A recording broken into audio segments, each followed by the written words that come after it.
your picture on my wall. It reminds me that it's not so bad. It's not so bad. What happened to you? The old you would never. Nothing happened. Nothing except for the war. Too many people died in this land. All that pain forced me to grow up. What does that mean? That even innocent, foolish children will grow up in the face of pain. Until their thoughts and beliefs are the same as adults. Oh, Sensei, you are still merely a man. However, I, mired in endless pain, have matured and become much more than a man. Yes, I've grown from a man to a god. Look at this bag. Just copped this, and this is the most fireest bag I've ever seen. Yo, like, you don't even know what I got in here.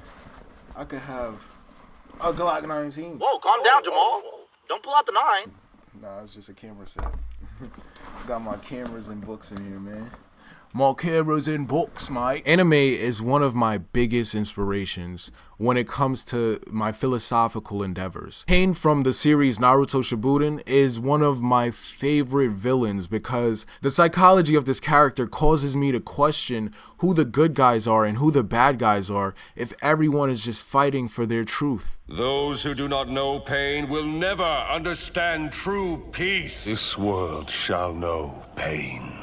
For those that don't know the story, Pain goes to the main character's village and destroys it as a way of revenge for his village being destroyed. There's a deeper plot to the whole story, but I'm just going to extract the information that leads to the philosophical point that Masashi Kishimoto was trying to make. Within the series, there's this running theme of the cycle of hatred. After all of the horrible things that you've done, don't you dare talk about peace and justice! Then tell me, what is your goal? First, I'm gonna kill you!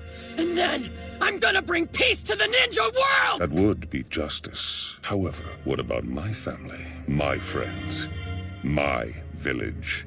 They suffered the same fate as this village at the hands of you hidden leaf ninja. How is it fair to let only you people preach about peace and justice? We're both just ordinary men who have been driven to seek vengeance in the name of justice. If one comes to call vengeance justice, such justice will only breed further vengeance and trigger a vicious cycle of hatred. Now, of course, anime and all forms of media draw inspiration from life.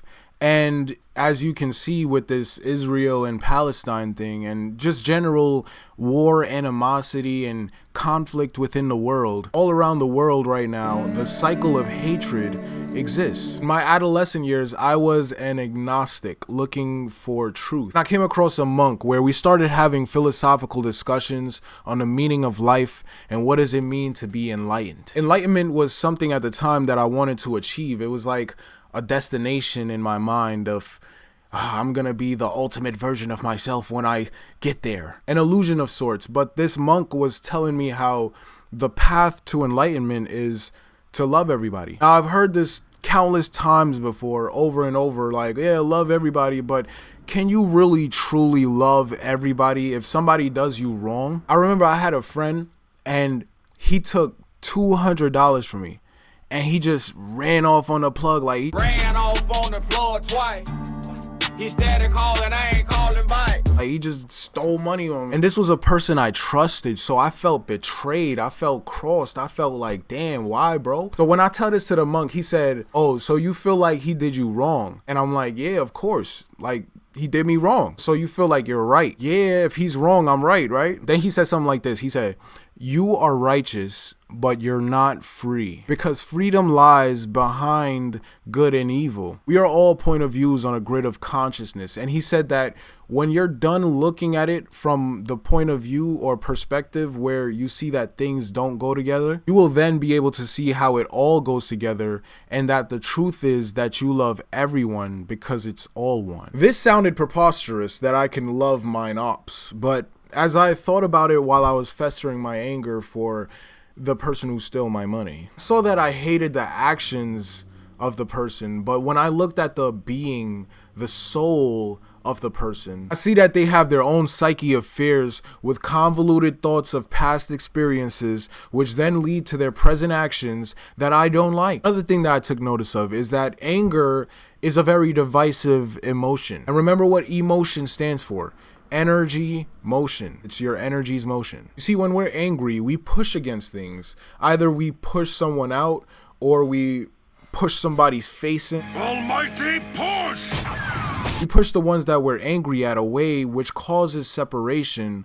And we know with spirituality that separation is an illusion. Now, $200 is nothing compared to your whole village being destroyed. So he got the get back for having his village being destroyed. But trying to put out a fire with more fire only makes a bigger fire. In Stoicism, the practice of letting go of your anger to focus on what you can control helped me tremendously with this problem, because think about it. The person who did you wrong, having them live in your head rent-free, running up the water bill and a light bill and all of that, just burning currency in your thought pattern. You're just festering up this way of revenge. How am I going to get the get back? How am I, instead of just, all right, it is what it is. There's people out here that just do things like that. It is what it is. I gotta just keep it moving. It's not saying be a walking doormat to everybody that just uses people. No, it's you live and you learn. There's toxic energy out here. There's toxic people. There's people doing all types of stuff. But are you going to let their energy corrupt your energy now to where now you're a part of the toxicity? That sort of person is bound to do that. You might as well resent a fig tree for secreting its juices. Anyway, before long, you'll both be dead. Dead and soon forgotten. It can ruin your life only if it ruins your character. Otherwise, it cannot harm you inside or out. The character Pain, which is actually Nagato controlling a corpse of his dead best friend. Nagato ruined his character because he's conscious of the cycle of hatred, but instead of transcending the cycle with positive energy, he decides to go further within the cycle, where he's now the main player in completing the cycle of hatred through his search for obtaining peace. Pain has a god complex where he thinks that he is always right, which creates a sense of righteousness, which means that other people are wrong and you will forever be tormented by the wrongdoings of others. Letting go of judgment itself leads to an understanding that things just happen, and it's my judgment of those things that determine how it affects me. I can choose to revenge, plot, hold contempt within my heart, and do all manners of evil. Or I can just choose to pick up the pieces and keep on my journey as if that was just a fork in the road and I had to just change the tire. Message that I picked up from what Masashi Kishimoto was putting down in this anime: instead of trying to bring peace to the world, we should be a symbol of peace ourselves. Once you've been hurt, you learn what it is to hate. But if you hurt another, you become hated, and you shoulder a sense of guilt. However, it's because one understands pain such as that one becomes generous toward others. Experiencing pain helps us to grow up, to mature. And growing up means that one becomes able to think for oneself and make one's own decisions, to know and to reflect upon pain, and then to come up with one's own answer. What tends to start the cycle of hatred is ignorance. Ignorance of self. It's ignorance of the I. Consciousness that is projecting all of this that's happening right now. When we fail to see our interconnectivity, anger becomes the driving emotion now. Because if you don't recognize people as one with you, you won't see the cycle.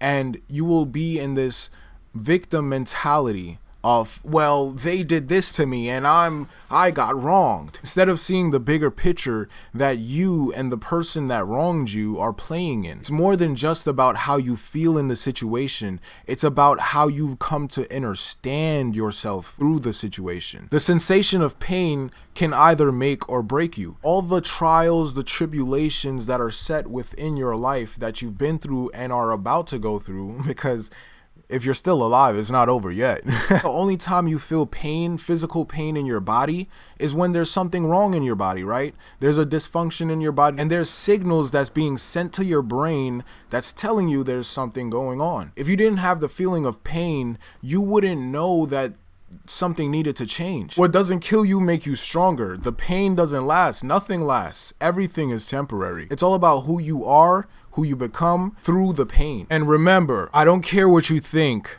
as long as you think. Thank you for watching. Like, comment, subscribe, and I'll catch you on the next deep dive. It might sound too philosophical, but it's unacting acting or acting unacting. If You've lost me. I have. I mean, here it is, the natural instinct, and here is control. You are to combine the two in harmony. Not if you have one to the extreme, you will be very unscientific.